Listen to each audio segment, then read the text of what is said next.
So today I've come to Coed Y Brenin, the OG of mountain bike trail centres. This was the first ever trail centre that was in the UK, but recently it's been making news for all the wrong reasons because it does face closure, but we'll talk more about that in a bit.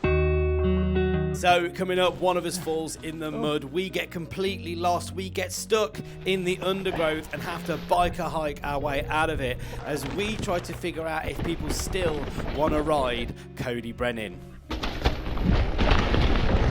Right. My mate Dave invited me on this one, so I've not really met most of the guys before, but the banter was off the charts straight off the bat, and they all kind of very quickly pointed out I was the only e-bike wanker on the ride. So with the introductions out of the way, we headed for the trails and decided to go for a little bit of a warm-up on one of the nice little blue flowy routes, Monor. Monor Trail. So we've decided to do Monor first, which is a nice little blue trail, about 10k I think it says it is, so not too long.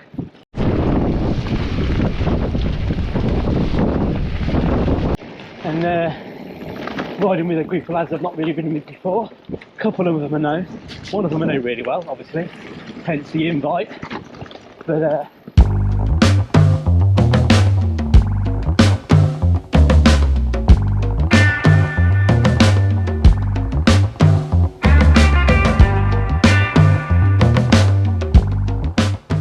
after a short while of following this windy blue flowy trail, we cross the river and decide to take a bit of a detour in search of something a little bit more technical.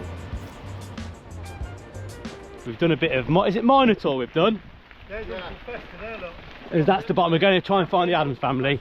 Adams family is a bit of a notorious trail here, or it's a section of trail. And yeah, basically we're making it up as we go along.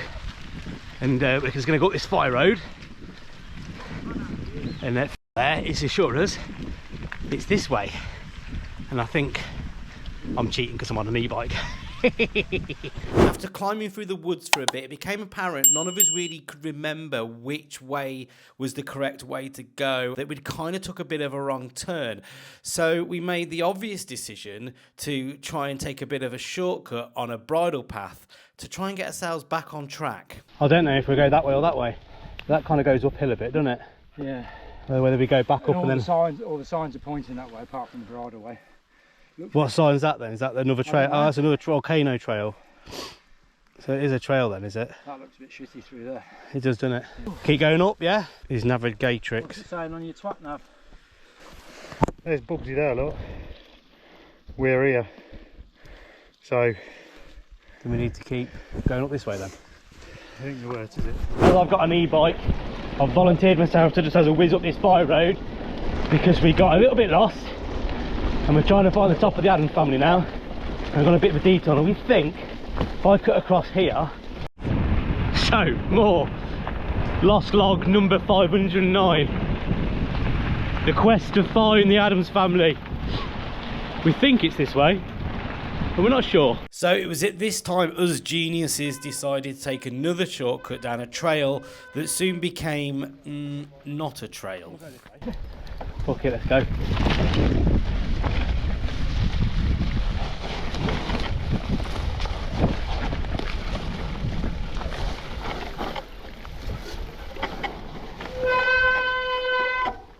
Ah.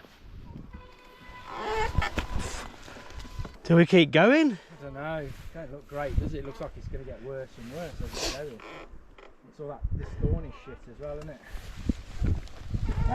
Don't look good. What are you thinking? I'm thinking you're all the way down there. You took what is? Andy's foot on the tree. Andy's dry humping. For fuck's sake! It is a bit prickly. Come to Wales, they said it'd be fun. They said bushwhacking. This continued for ages. It just was absolutely relentless. 2 hours later. Do you reckon if we go up here, look? That looks like it could clear a bit. I'm going to have a little walk up. It soon became apparent that the only way out was a steep hike-a-bike climb through the bracken up to the nearest fire road. All of a sudden, having an e-bike, and a full fat one at that, didn't seem quite like I was cheating. Come on, let's get up here. Oh, come on. I don't think this is winning. We're not winning here, are we? One eternity later. Fucking made it to the fire road. That was fucking brutal. Are you the only one? All of a sudden e-bikes aren't so great. Fucking bollocks. Oh, I stuck to the woods because I thought at least I'm not pushing through the fern. There was no way the e-bike was going to get up the route the other guys made, so I headed back down to see how everybody else was getting on.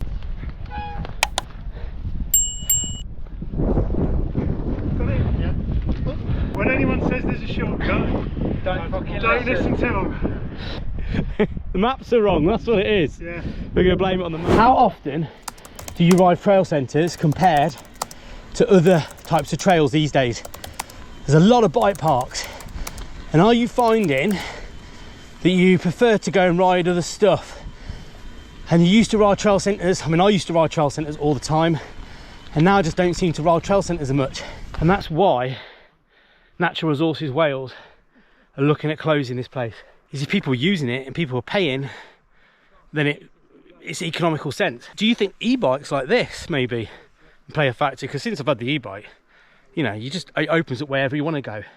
Instead of sticking to a trail centre, you go all over the place.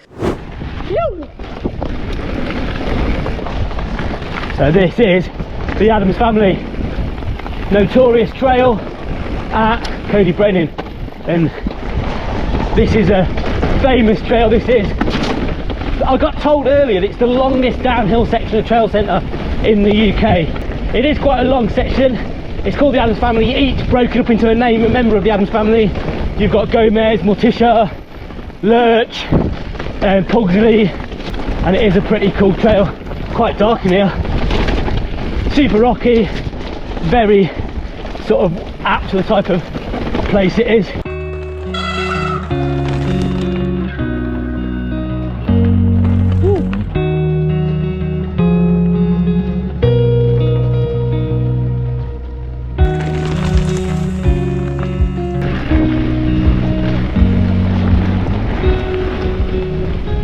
I've heard lots of stories as to why NRW are looking to close it.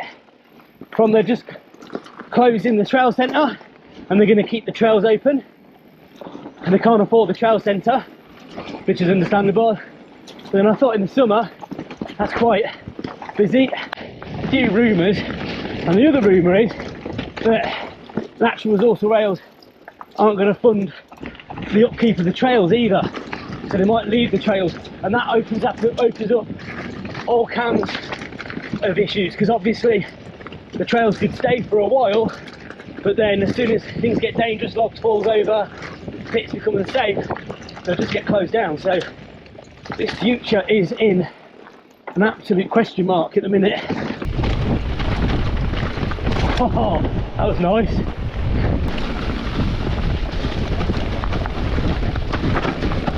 Right, with the first trail done and dusted, we headed back, had a quick pit stop for lunch, fed the birdies, and then headed out again for the second trail of the day. It is really nice here today. Oh. So I think this is the start of the beast as well, isn't it?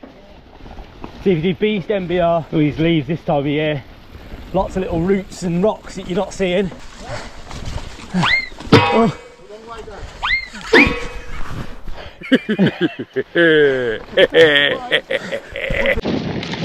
Nice flowy section, whizzing from the trees. Whoa!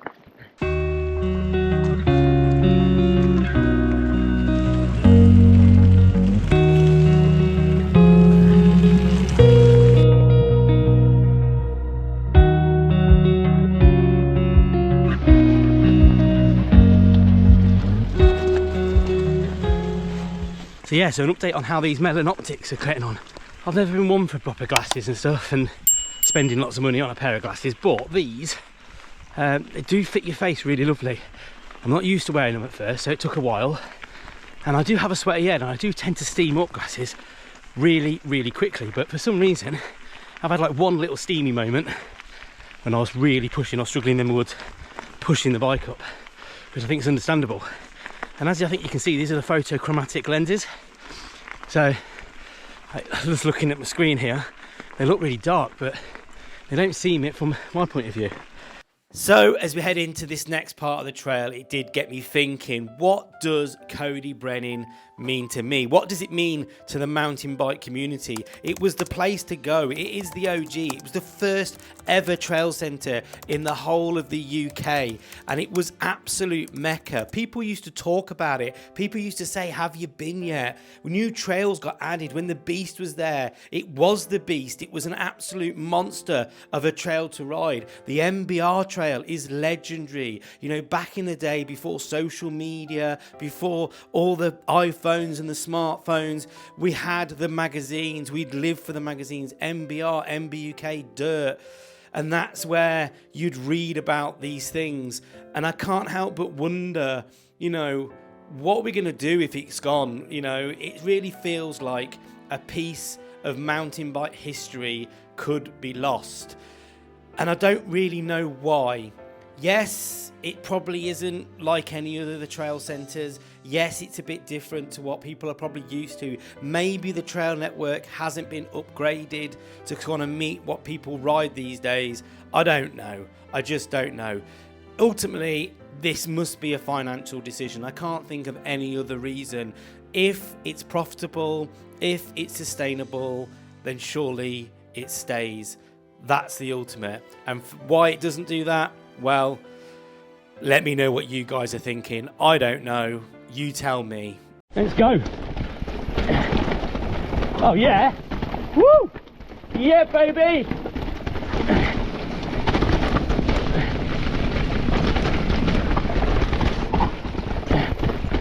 And as I descend into this next trail, I can't help but think this just isn't another ride to Coed Y Brenin. This kind of feels like a goodbye. Yeah, baby. Oh, this place. Nothing quite rides like Coed Y Brenin, and I feel like this just might be the last time we ever get to ride the place. Beautiful time of year, autumnal, November. What a way to say goodbye to an old friend,